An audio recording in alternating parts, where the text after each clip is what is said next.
예, 통큰통독 강의 6번째 시간입니다. 예, 오늘 우리가 살펴볼 부분은 역사서에 해당하는 열왕기서 역대상하 일부분, 또 지혜문학이라고 부르는 잠언전도서, 또 시가서, 우리 시편, 아가서, 물론 뭐 욥, 시편, 잠언, 전도, 아가까지 다 시가서로 우리가 분류하는데, 이런 좀 다양한 본문들을 포함해서 한 주간 동안 읽으실 텐데요. 우리 통근 통독 읽기표가 우리 잘 아시다시피 시간적 흐름을 중심으로 이렇게 따라 살펴보고 있는데, 전체적으로 또 복습 한번 해보시면요. 예, 구약의 큰 흐름이 어떻게 됩니까? 이 창족, 모, 사, 왕포 이렇게 첫 글자를 따서 창조 시대, 족장 시대, 모세 시대, 사사 시대, 왕정 시대, 포로 시대 그렇게 이제 구분해서 보면은 전체적인 구약이 다 이렇게 잡히게 됩니다. 창세기 1장에서 11장까지를 우리가 창조 시대라고 보고 12장에서 50장까지를 족장 시대, 아브라함이 다 족장이었죠. 그 다음에 이제 출애굽기, 레위기, 민수기, 신명기 이 부분을 모세가 이끄는 가나안 땅까지 가기 전까지 모세 시대로 부르고, 그 다음에 이제 가나안 들어가서 여호수아, 사사기, 룻기, 사무엘 상하까지 사사 시대, 왕이 생기기 전까지 그까지가 사사 시대라고 하고요. 또 이제 이스라엘의 첫 왕, 사울 왕, 다윗 왕, 솔로몬 왕 해서 이제 왕정 시대라고 하는데, 그 이후에 이 세 왕 이후에 이제 남 유다와 북이스라엘로 분열이 돼서 이 사울 왕, 다윗 왕, 솔로몬 왕까지를 통일 왕국 시대라고 이렇게 하고, 그 다음에 이제 여러 왕들이 많이 나오죠. 그래서 열왕기죠. 그런 여러 왕들 이야기, 북이스라엘 남유다 이야기가 또 분열 왕국 시대. 그 다음에 뭡니까? 또 바벨론 포로로 잡혀가죠. 포로 시대. 포로 귀환 시대. 뭐 그렇게 하면 구약이 역사적으로는 거의 끝나고, 뭐 신구약 중간사에서 이제 예수님 오십니다. 이제 그렇게 역사적인 흐름을 갖고, 그 흐름 위에다가 그 동시대에 있는 선지서나 기타, 오늘 같으면 또 이렇게 시가서를 끼워 넣고 해서 보시는 것입니다. 그래서 오늘 우리가 보실 부분 안에 이런 역사적 흐름, 지난주에는 다윗 중심으로 보셨죠. 이번 주에 보실 부분은 솔로몬이에요. 그 아들. 그래서 그 솔로몬이 함께 기록했던 잠언, 전도서, 아가서를 아울러 같이 보게 되는 것입니다.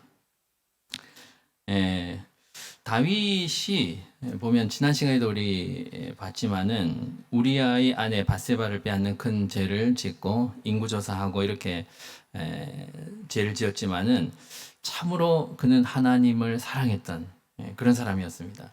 이 성전을 짓기를 너무 사모했지만 하나님이 그의 손에 피를 너무 많이 묻혔다 해서 그 아들 솔로몬 때에 가서 성전을 지으라고 하셔서, 이 다윗은 성전을 지을 준비를 열심히 했어요. 그래서 그걸 고스란히 아들에게 물려줘서 솔로몬은 아버지가 닦아놓은, 준비해놓은 모든 그런 터 위에서 그냥 이렇게 짓기만 한 그런 것입니다.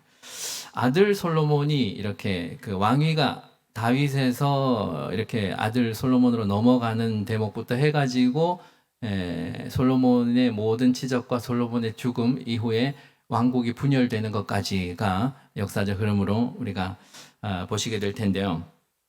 이 왕은, 이 솔로몬은 즉위하자마자 1천 번제를 드립니다. 1,000마리의 제물을 하나님께 제사를 드리고, 또 하나님이 뭘 갖고 싶냐 해서 지혜를 달라고 해서 지혜를 가진 그런 왕이 되죠.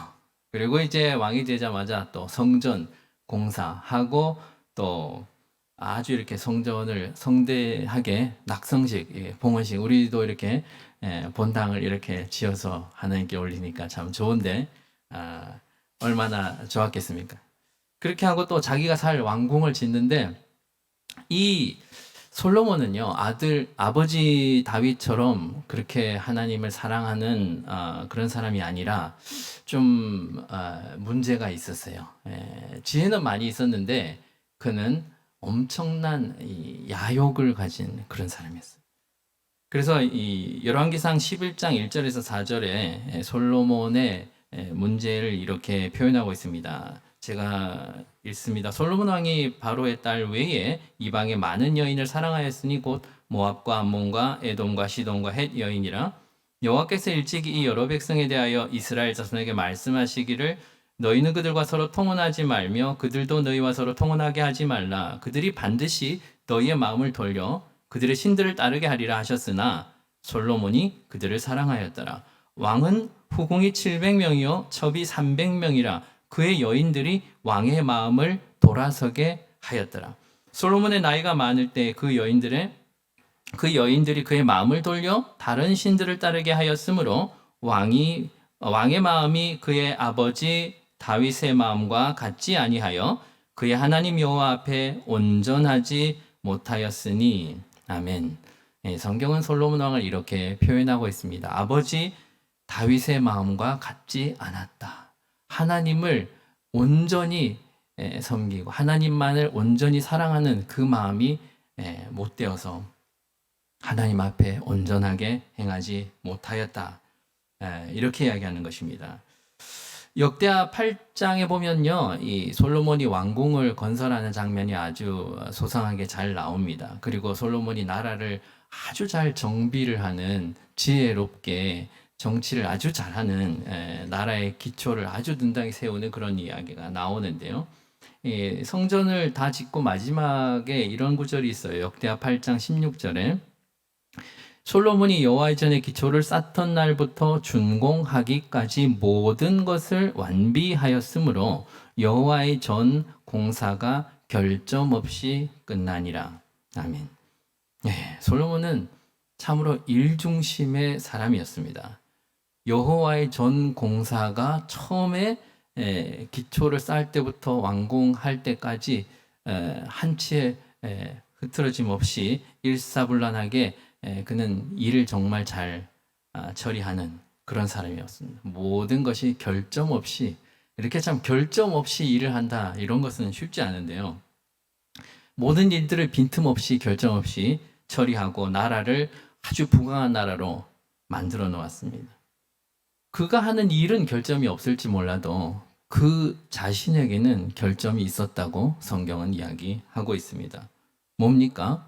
자기 생각대로 애굽의 왕 바로의 딸과 정략 결혼을 한 거죠. 그 당시 가장 강대국이라고 볼 수 있는 그 나라에, 우리나라를 비유하자면 미국의 대통령의 딸과 내가 지금 정략 결혼하는, 그러면 뭡니까? 아버지가 애굽의 왕인데 우리를 어떻게 하겠어? 우리에게 무조건 유리하겠지라는 계산에 의해서 그렇게 했단 말이에요.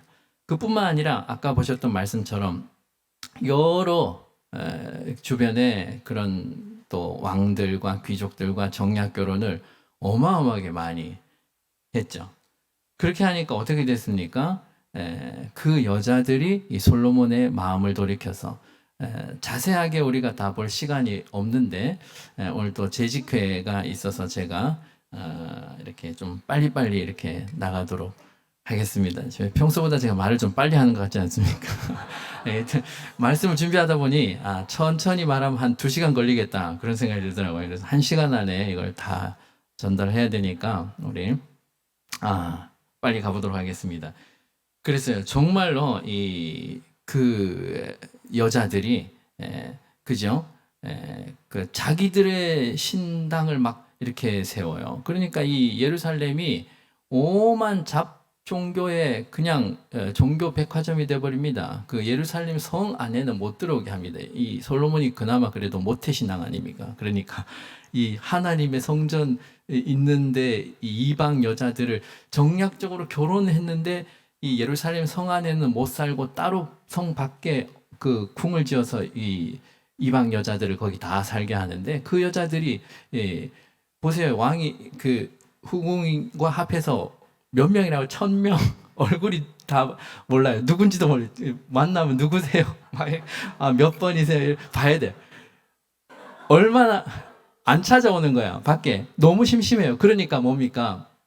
그 애굽의 그 바로의 왕의 딸이 막 아빠한테 전화해서, 친정 아버지한테 전화해서, 아버지 시집 왔는데 신랑이 얼굴도 안 보이고 너무 바쁘고 나는 너무 심심하다고. 그러니까 뭐 그래? 이렇게 되는 거예요. 그래서 그 나라에서 자기 애굽에서 이 뭡니까, 제사장 같은 그런 사람을 데리고 오고 거기다 신당을 짓고 막 그 이방신을 섬기고 그런 일들이 일어나고, 다른 모든 이방의 여자들이 다 그런 걸 하는 거예요. 그렇게 해서 나중에 나라가 이렇게 망하게 되는 거예요. 솔로몬이 지혜는 있었는데 하나님 말씀을 순종하지 않았어요. 그러니까 하나님 뭐라고 했습니까? 왕에게 하지 말라고 한 거, 아내를 많이 두지 마라. 아내가 1000명. 은금을 많이 두지 마라. 은이 이 당시에 길거리에 돌멩이 같이 이렇게 굴러다녔다고 합니다. 말을 많이 두지 마라. 말 타고 다니는 말. 그런데 이제 성경에 보면 외양간만 4000개. 이 세상적으로 보면 엄청나게 성공한 남자예요. 그런데요, 그런 인생 말년에 아주 이 모든 것이 부질없다는 것을 자기가 쓴 이 지혜 문학을 통해서 고백을 하고 있습니다. 전도서 1장 17절 18절 말씀 제가 봉독합니다. 내가 다시 지혜를 알고자 하며 미친 것들과 미련한 것들을 알고자 하여 마음을 썼으나 이것도 바람을 잡으려는 것인 줄을 깨달았도다. 지혜가 많으면 번뇌도 많으니 지식을 더하는 자는 근심을 더하느니라. 아멘. 우리 학생들이 또 이런 구절을 또 어떻게 알아가지고 공부 많이 하면 근심을 더한다. 적당히 공부해야 된다. 이런 핑계로 삼는데 그렇게 이용하는 것은 아니고요. 이 지혜가 솔로몬에게 뭐라고 합니까? 바람을 잡는 것과 같다. 그죠? 세상에 이 지혜로운 사람이 이렇게 얘기하는 거예요. 지혜가 많으면 번뇌도 많고 지식을 더한 자가 근심을 더하고. 이 늙음하게 철이 들어서 이 젊은이들을 위해서 이런 지혜 문학을 쓰는데, 솔로몬이 남긴 이 지혜 문학이 잠언과 전도서가요, 이 한 절 한 절이 어떤 스토리 중심은 아니고 짤막짤막한 지혜 글을 담고 있는데, 이 한 절 한 절이 보면 묵상할 주제들이 너무 많아요. 이 안에 담긴 보화가 너무 많아요.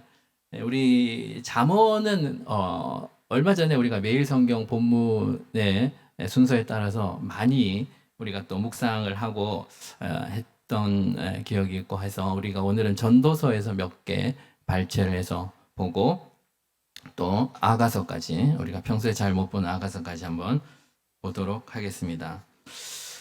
먼저 이 전도서 3장 9절 11절 말씀, 우리 교독하죠. 제가 먼저 9절 봉독합니다. 일하는 자가 그의 수고로 말미암아 무슨 이익이 있으랴?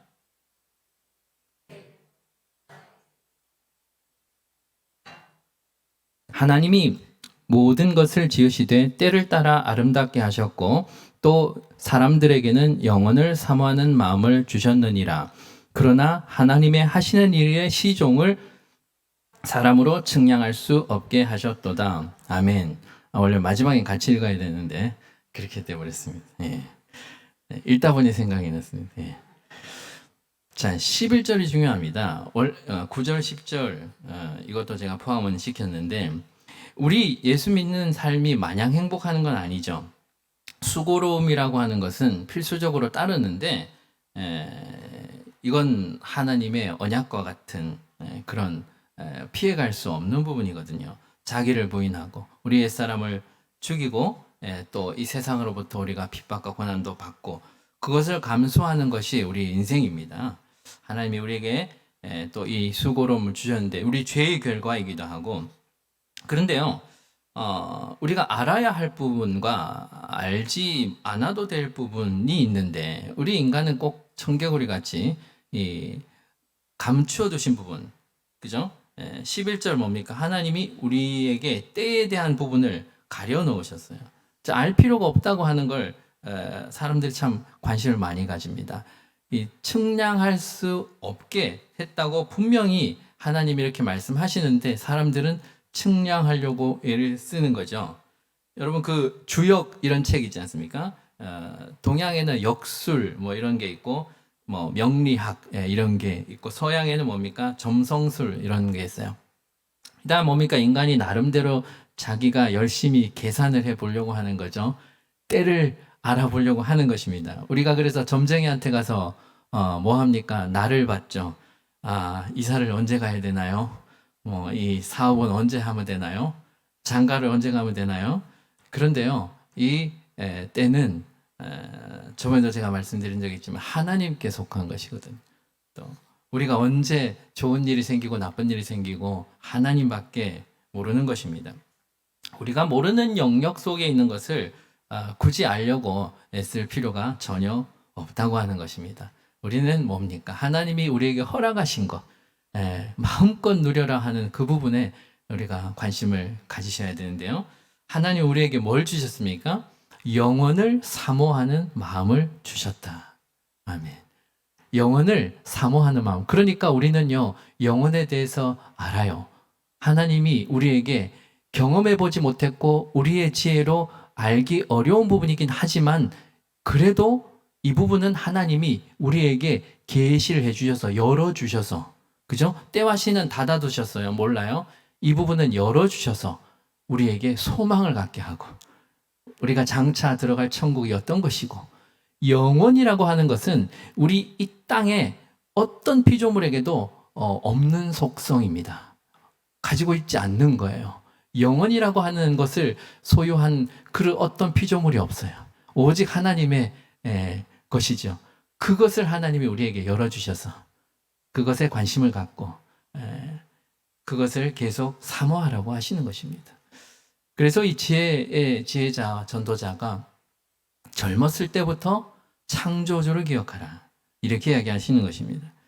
전도서 한 구절 더 보십니다. 4장 9절에서 12절 같이 교독하겠습니다. 제가 먼저 9절 봅니다. 두 사람이 한 사람보다 나음은 그들이 수고함으로 좋은 상을 얻을 것임이라. 혹시 그들이 넘어지면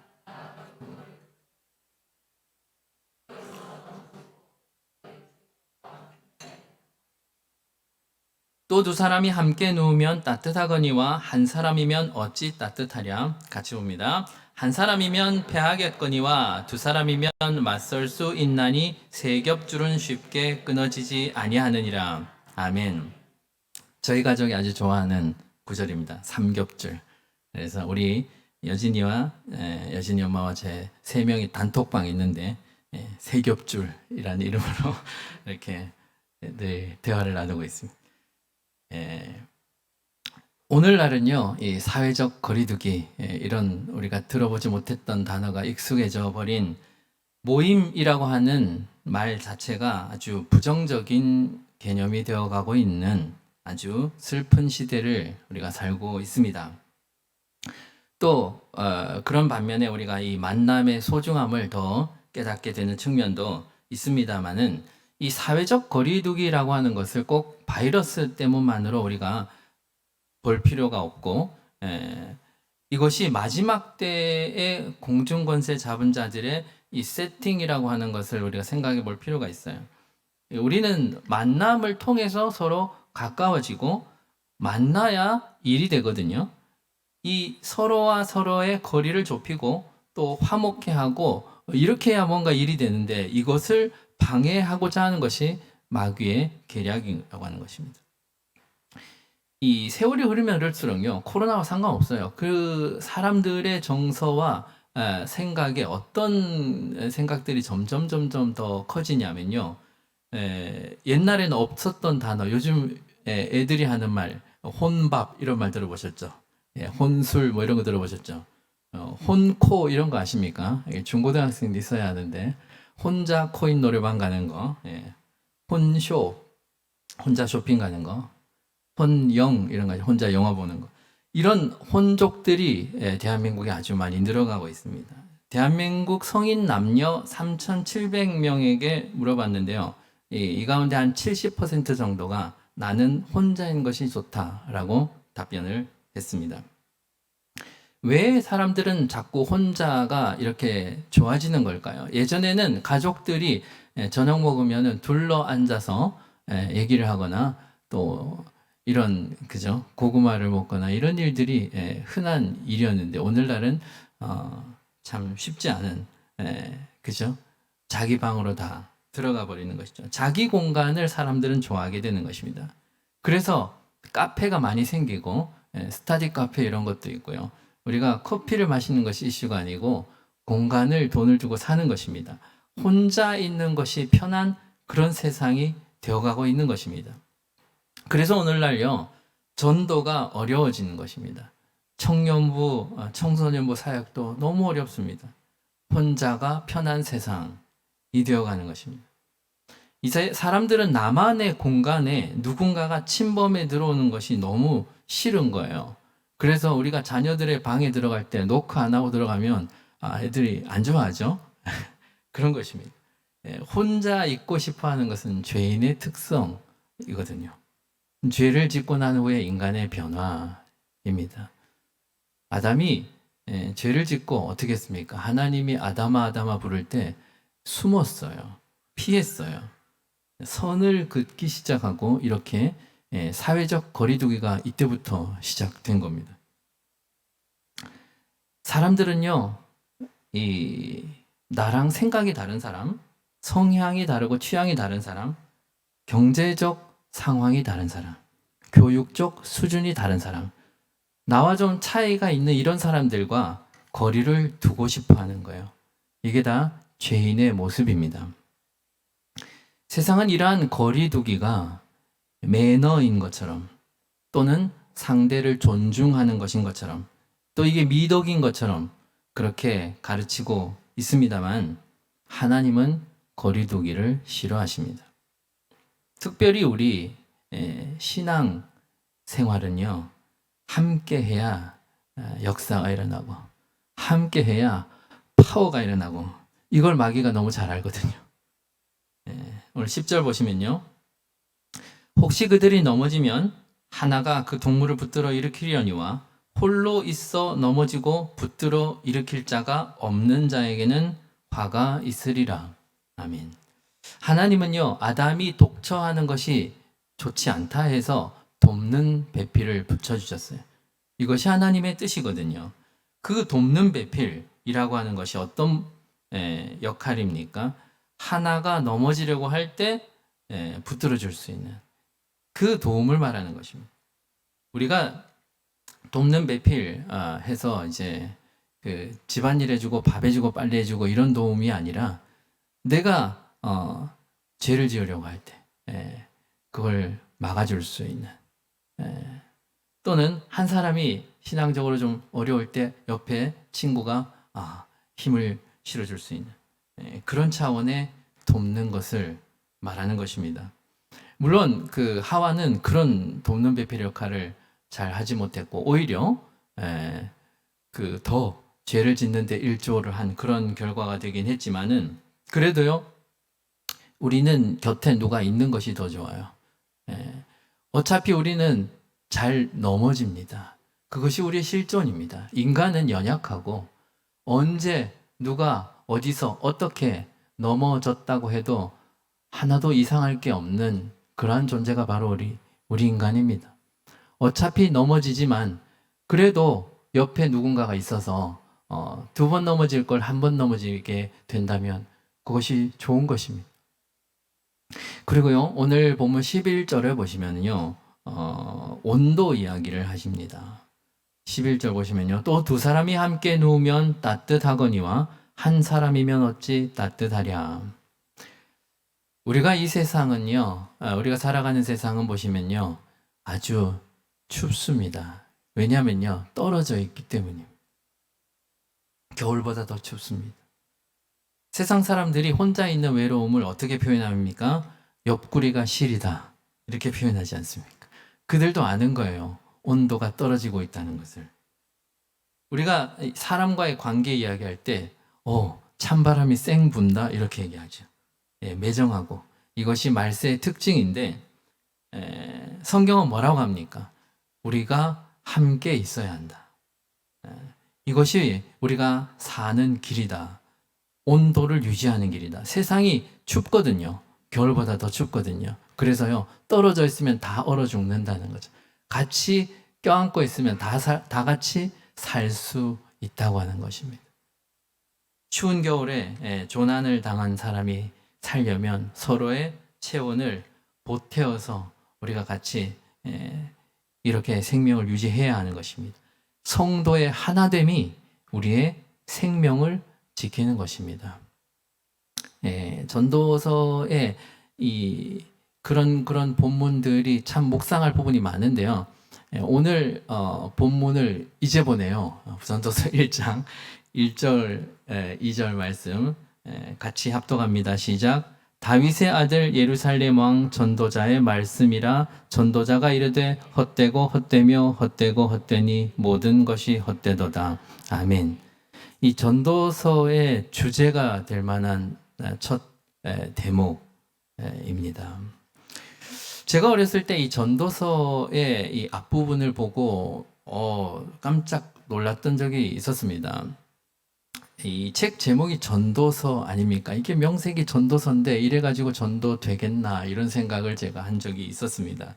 이게 무슨 불교 경전도 아니고 이 반야심경 보시면은 제가 예전에 막 진리를 찾아 방황할 때 이것저것 다 해본 적이 있었어요. 예. 뭐 이런 이야기 많이 들어보셨죠? 색즉시공 공즉시색, 그죠? 불구 부정 불청 불탕 뭐 이렇게 이 뭡니까?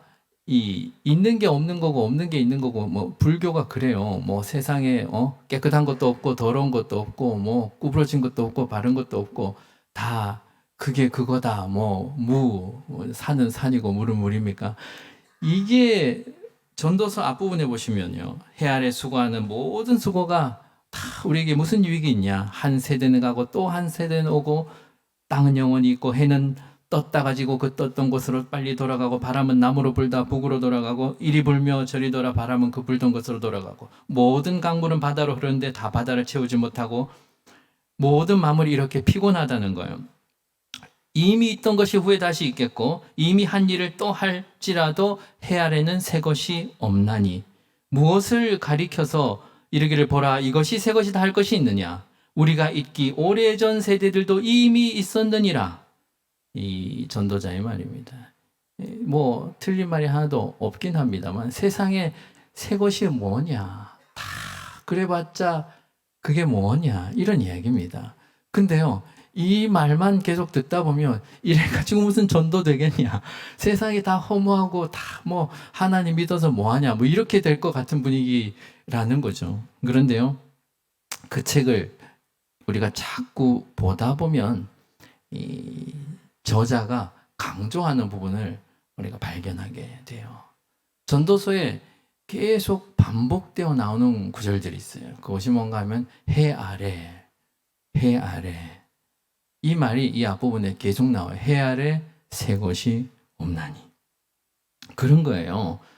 다 이게, 그죠? 우리가 어린 애가, 제가 애기 얼마나 좋아합니까? 애기가 처음에 나오면 막 그렇게 반색을 합니다. 엄마, 아빠들 좋아하죠. 할머니들 좋아하죠. 근데요, 그렇게 좋아하는 그 사람들도 불과 몇십 년 전에 그런 모습으로 또 태어났다. 세상에 새 것이 어딨냐. 그런 이야기예요. 그런데요, 해 아래에 속한 것이 다 그렇다는 거죠. 그래서 해 아래는 영원한 것이 없고 다 우리가 소망을 둘 것이 없지만 해 위에 속한 영원한 거기에 속한 그쪽에 여러분이 눈을 돌려서 젊었을 때부터 창조주를 기억하고 하늘을 봐야 된다는 거죠. 해 위에서 오시는 그분이 하신 말씀이 뭡니까? 고린도후서 5장 17절에 뭡니까? 누구든지 그리스도 안에 있으면 새로운 피조물이라 이전 것은 지나갔으니 보라 새 것이 되었도다. 아멘. 그죠? 이게 새 거라고 할 게 어디 있냐? 그런 사람 있으면 나와봐라. 근데 예수님이 누구든지 그리스도 안에 있으면 새로운 피조물이라 새 것이 되었다다 라고 선포를 하시지 않습니까? 그분과 연결되어 있는 것은 헛되지 않다. 그 이야기가 바로 전도서의 메시지라고 하는 것입니다. 이 사람은요, 이 땅에서 우리가 원하는 거 전부 다 해본 사람입니다. 그죠? 별 볼 일 없는 사람이 이런 이야기를 하면 그게 인생 말년에 무슨 넋두리처럼 여겨질지 모르겠지만은요, 하나님은 우리에게 이 진리를 가르쳐 주기 위해서 특별히 이 솔로몬이라고 하는 한 사람을 사용하신 거예요. 우리가 가려고 하는 거, 우리가 얻으려고 하는 거 다 해본, 끝까지 그 길을 가본 사람의 입을 통해서 이 고백을 하고 있다는 것입니다. 우리 힘으로 이 땅에서 아무리 바벨탑을 높이 쌓아봤자 그것이 우리를 구원할 수 없다. 늙음하게 철이 든 이 왕 솔로몬, 제국을 거느린 왕이었고 사람들한테 인정받고 정략 결혼해서 많은 부인이 있었고 길거리에 은이 돌멩이처럼 굴러다니고, 그죠? 이 나라는 개구리가 돌에 맞아 죽지 않고 은덩어리에 맞아 죽는 그런 나라예요. 그런 그가 인생 말년에 이 자아를 성찰하게 되면서 헛되다라는 고백을 하는데요.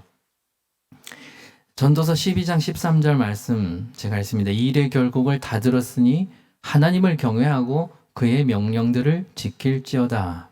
이것이 모든 사람의 본분이니라. 아멘. 그래서 인생 말년에 모든 인간을 성찰한 이 솔로몬이 자기를 부인하고 오직 하나님을 청종할 것을 당부하고 있는 것입니다. 이것이 모든 사람들에게 해당되는 본분, 우리가 가야 될 길이라고 하는 것입니다. 세상 지혜는요, 뭔가 더 나아지려고 하는, 더 발전하려고 하는 그런 것을 추구해요. 세상 사람들은요, 이런 이야기를 많이 합니다. 어제보다 더 나은 오늘, 오늘보다 더 나은 내일, 얼마나 멋있어 보입니까? 우리가 늘 발전을 하는 것, 회사는 부가가치를 높이는 것으로 돈을 벌고, 인생을 잘 사는 것은 그것이 지혜다. 세상은 그렇게 이야기하죠. 하지만 전도자의 지혜 문학에서는 그러한 것이 아니라 오늘보다, 어제보다 오늘은 더 부인, 오늘보다 내일 더 부인, 더 가면 갈수록 자기를 더 부인하는 것이 더 잘 사는 길이라고 결론을 내리고 있는 것입니다. 이것이 바로 전도자가 우리에게 주는 진리의 말씀입니다. 자기를 부인한다고 하는 것을 우리가 또 시편 144편에서 발견할 수 있습니다. 시편을 또 좀 보기로 하겠습니다. 시편 114편입니까? 11절에서 15절 말씀 제가 읽습니다. 이방인의 손에서 나를 구하여 건지소서. 그들의 입은 거짓을 말하며 그 오른손은 거짓의 오른손이이다. 우리 아들들은 어리다가 장성한 나무들과 같으며 우리 딸들은 궁전의 양식대로 아름답게 다듬은 모퉁이돌과 같으며 우리의 곳간에는 백곡이 가득하며 우리의 양은 들에서 천천과 만만으로 번성하며 우리 수소는 무겁게 실었으며 또 우리를 침노하는 일이나 우리가 나아가 막는 일이 없으며 우리 거리에는 슬피 부르짖음이 없을진대. 이러한 백성은 복이 있나니 여호와를 자기 하나님으로 삼는 백성은 복이 있도다. 아멘. 너무 좋은 말들이 많이 나오죠. 복 이야기인데요. 어떤 자가 복이 있습니까? 이러한 백성은 복이 있나니 여호와를 자기 하나님으로 삼는 백성은 복이 있도다. 아멘. 아주 좋은 이야기가 많이 나옵니다. 11절부터 계속 오늘 본문을 보시면요. 이방인의 손에서 나를 구하여 건지는, 이방인의 손에서 건지는 것은요, 이 이스라엘 사람들에겐 이방인은 그냥 원수예요. 적이에요. 원수의 손에서 나를 구원해주는 그런 하나님. 또 12절 보시면요. 아들들이 너무 멋있어요. 아주 이렇게 아름답게 자란 나무같이 멋있어요. 우리의 딸들은 또 얼마나 아름다운지 궁전의 양식대로, 궁전을 짓는 방법대로 아름답게 다듬은 모퉁이돌과 같이 얼마나 예쁘겠습니까? 또 아들, 딸들이 이렇게 잘 되고 원수가 나를 손대지 못하고 곳간에는 백곡이 가득하고 양은 천천히요 만만히요. 숫소가 무겁게 실었어요. 왜냐하면 이게 재산이 많아서 그런 겁니다. 힘이 좋은 숫소가 무겁게 실고 우리가 가는 길에도 슬픔이 없고 그렇죠. 그런데요, 여호와를 하나님으로 삼은 백성이 이렇게 다 복을 받는다라고 하는 이 말을 우리가 어떻게 받을 수가 있습니까? 이 시를 쓴 화자가 이야기하는 것이 이런 문자적인 그런 하나님, 문자적인 복인지 우리가 묵상을 해볼 필요가 있다는 것입니다. 자, 우리 이야기를 한번 돌아보시면요. 우리가 하나님의 백성이고 우리가 여호와를 하나님으로 삼는 그런 자들 맞습니까? 그렇다면 여러분의 삶의 원수가 사라졌습니까? 하나님이 여러분 주변 정리를 잘 해주고 계십니까? 아니면 여전히 적과의 동침을 하고 계십니까? 여전히 여러분을 음해하고 욕하는 소리가 어디선가 들려오고 나를 넘어뜨리려는 적들이 내 뒤에서 있는 것 같은 느낌을 느끼십니까? 여러분의 고가는 복을 받으셨습니까? 양은 천천히고 만만이라는데 여러분의 현금은 천천히요, 주식과 부동산은 만만입니까? 하나님을 나의 하나님으로 모시고 사는 사람들에게 어떤 삶이 보장되어 있다고 하는 것인가요? 성경은 그런 것은 아니에요. 그런 이야기를 한 적이 없어요. 성경은 이런 인과응보의 신학을 선포한 적이 없습니다. 우리가 그렇게 오해해서 보는 것은요, 우리가 보고 싶은 대로 보기 때문입니다. 내가 원하는, 내가 바라는 그런 하나님을 믿으려고 하는 것이죠. 그것을 우리가 내가복음이라고 합니다. 하나님을 나의 하나님으로 삼았더니 하나님이 이런 복을 전부 다 주셨다. 그런 얘기는 성경에 안 나옵니다. 여러분, 오늘 이 시편 144편은요, 다윗이 쓴 시인데요. 이 시를 다윗이 그냥 잘 나갈 때, 아주 마음이 편할 때, 여유 있을 때 편안하게 기분 좋게 쓴 시가 아니란 말입니다. 우리 성경엔 나오지 않지만 70인역 성경에 보면요, 이 시 앞에 이 시를 소개하는 이런 소개글이 붙어 있습니다. 다윗이 압살롬에게 쫓길 때 쓴 시. 압살롬 누굽니까? 아들이죠. 여러분, 맞습니다. 이것이 바로 다윗의 현실입니다. 그는 자식에게 쫓기고 있는 사람이에요. 아들이 지금 자신의 대적이 되어 있습니다. 아들이 이 아버지를 죽이려고 밤낮 쫓아다니고 있는 그런 상황입니다. 11절 말씀처럼 적의 손에서 건져주는 그런 거 아닙니다. 12절처럼 아들이 너무 아름답게 장성했습니까? 너무 장성했어요. 너무 커서 이제 지 아비를 죽이려고 하는 거예요. 자식을 기르긴 했는데 원수로 자란 겁니다. 재산이 천천히요 만만입니까? 그런 거 없습니다. 몸뚱아리 하나 겨우 건졌어요. 나머지 재산 아들이 다 갖고 갔습니다. 자, 이걸 어떻게 우리가 해석해야 되는 겁니까? 여호와를 하나님으로 삼은 백성이 그럼 아닙니까? 다윗이 그래서 복을 못 누립니까? 그런 거 아니죠. 다윗이 여호와의 백성이 아니면 세상에 누가 하나님의 백성이란 말입니까? 여러분, 다윗이 뭐 큰 죄도 좀 지었지만은 그래도 우리가 정말로 이 다윗에게 배우고 싶은 부분은 그는 정말 하나님을 사랑했던 그런 사람이었다는 것입니다. 그는 분명 하나님의 백성 맞습니다. 이 다윗의 입장에서 현실 반영해서 시를 쓰자면 이런 시가 나올 법하기도 합니다. 우리가 아무리 하나님 섬겨봤자 하나님은 언제든지 나를 사망의 음침한 골짜기로 처박아 버릴 수 있는 분입니다. 뭐 이런 시를 쓸 수도 있을 것 같은. 그렇지만 다윗은 절대로 그런 말 하지 않습니다. 이것이 성경의 메시지라고 하는 것입니다. 시인의 의도가 뭔가, 저자의 의도가 뭔가를 보셔야 되는데, 다윗은 지금 무슨 말을 하고 있는 겁니까? 하나님 편에 서 있는 것입니다. 이렇게 된 것이 내가 겪는 고난이 하나님 탓이다 이렇게 말하고 싶을 수 있는 인간의 본능이 있을지라도 절대 그렇게 생각하지 않는 것입니다. 우리 하나님은 절대로 그런 분이 아니다. 우리 하나님은 사랑하는 자기 백성에게 좋은 거 주시는 분이야. 이게 좋은 거다 나쁜 거다 내가 눈에 보이는 상황을 판단하는 것은요, 내 생각을 믿는 거예요. 이것이 뭡니까? 자기 부인이라고 하는 것입니다. 상황이 어떨지라도 이걸 좋은 일이 일어날지 나쁜 일이 일어날지 어떻게 내가 아느냐.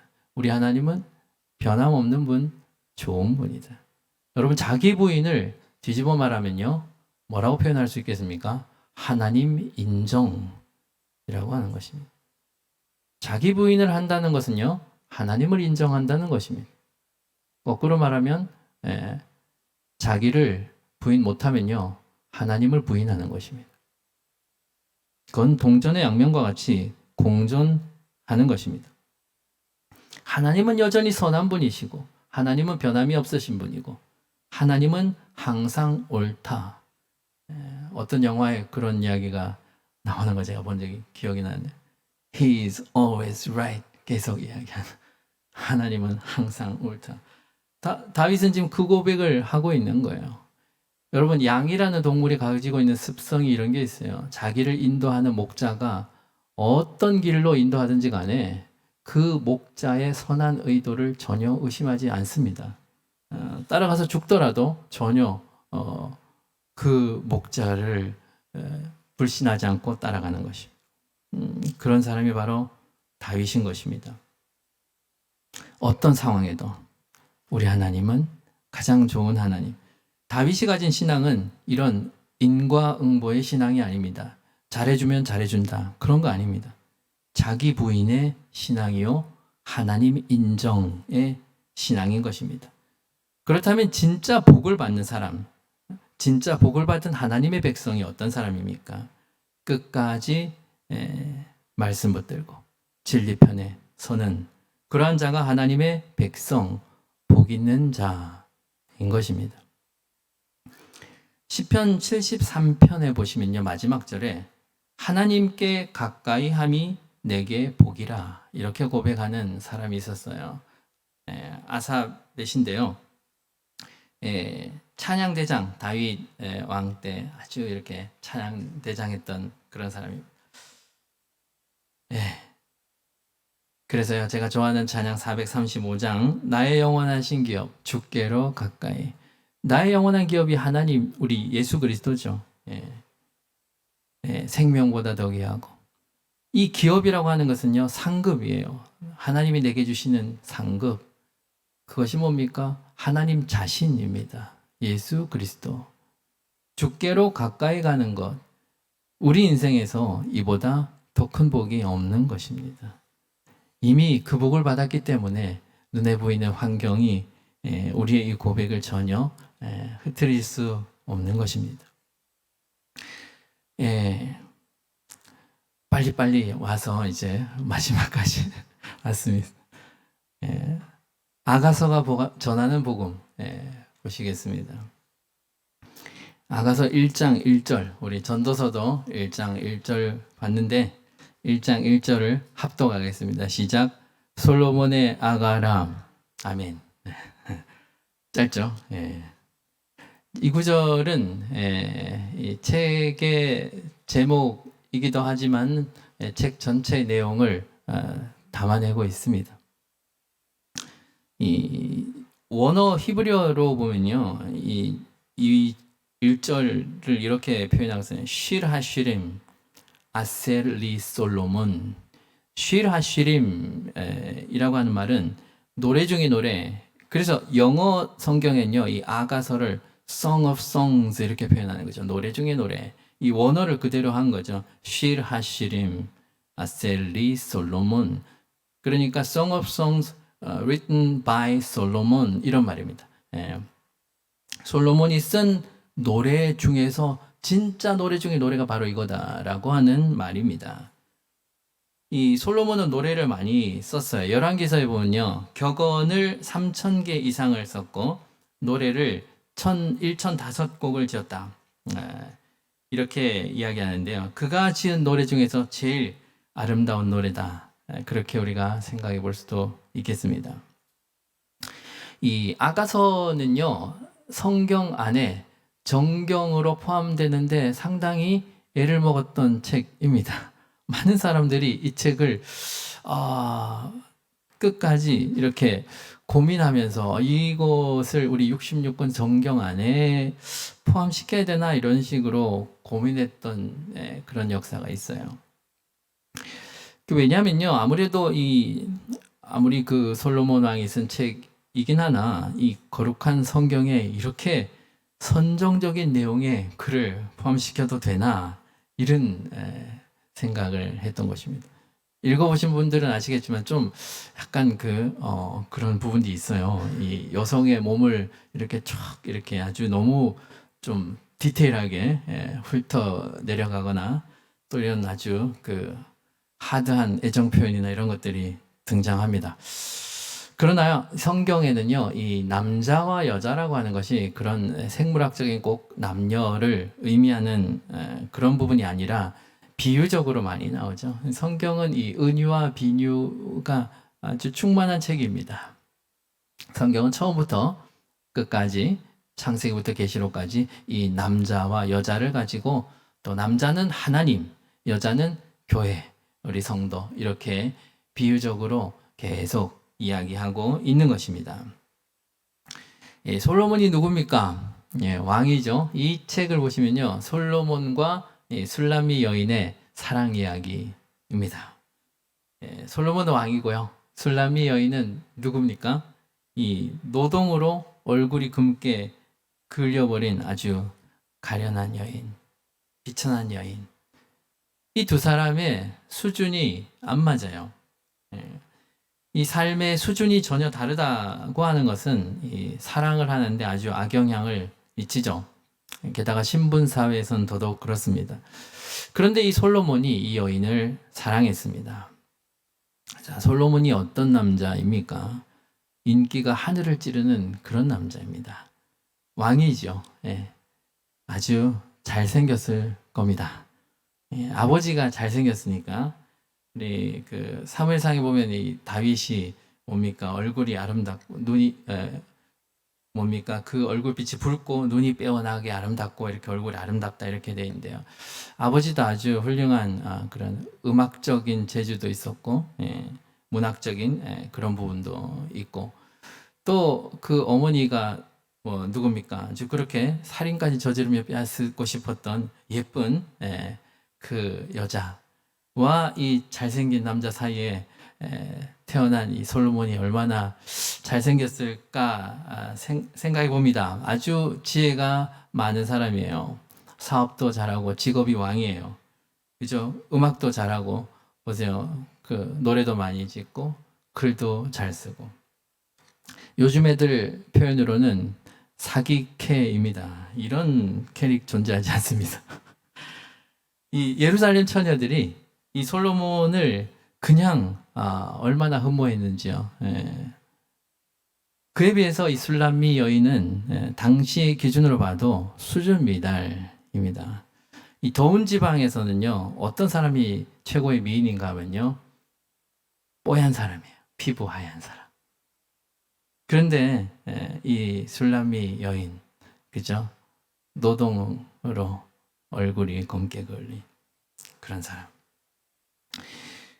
그게 또 생각이 나죠. 지난번에 말씀드렸던 모세가 쿠스 여자, 이디오피아 여자, 흑인. 성경은 그런 것입니다. 당대의 킹카였던 이 솔로몬이 그 수많은 뽀얀 피부의 미인들을 마다하고 이 술람미 여인을 사랑했던 것입니다. 그것이 우리 하나님이 저와 여러분을 사랑한 그 사랑이라고 하는 것입니다. 사랑받을 자격이 없는 여인 술람미, 그를 사랑했던 솔로몬. 이것이 바로 아가서의 내용입니다. 그래서 아가서는 복음을 담고 있는 것입니다. 여러분, 이 남자와 여자 이야기가 나와서 제가 조금만 더 첨언을 하면요. 하나님은 남자와 여자라는 이 명칭에도 복음을 담고 있습니다. 성경에서 처음으로 남자와 여자라는 말이 어디서 나오냐면 창세기 1장부터 나오죠. 이 창세기 1장에는 남자와 여자가 히브리어 단어가 자카르와 네케브 이런 단어로 표현이 되어 있어요. 전혀 다른 말이에요. 이거는 자카르라는 말은 기억하다, 표시하다 이런 말입니다. 자, 이것이 남자의 남성성을 잘 표현하고 있는 거예요. 남자는요, 마치 우리가 그 개나 고양이나 이런 그 짐승들이 자기 영역을 표시하는 걸 좋아하듯이 남자는 그런 거예요. 자기 소유로 만들고 싶어하고. 근데요, 영역을 표시하면 또 가버립니다. 다른 데 가서 또 표시하고 싶어요. 이게 남자예요. 그런데요, 이 네케바라고 하는 말은 구멍을 뚫다 이런 뜻입니다. 한 구멍만 판다 이거 아시죠? 이것이 또 얼마나 여성성을 잘 표현합니까? 근데요, 히브리어 사전에 보면요, 좀 더 구체적으로 이 단어를 이렇게 표현합니다. 구멍을 뚫 때 다소 거칠게 뚫는다. 정확하지 않습니까? 그래서 자매들이 그렇게 질투를 해가면서 한 구멍에 목숨 거는 것입니다. 근데 이 둘이 이렇게 다른데 이것이 하나가 되어요. 하나님의 말씀으로 하나가 됩니다. 창세기 2장에 가면요, 이렇게 그 단어가 달라지는데요. 남자가 이쉬, 여자는 이샤 같은 말이에요. 사람이라고 하는 단어를 그냥 남성형으로 이쉬고요, 여성형으로 이샤 이렇게 한 겁니다.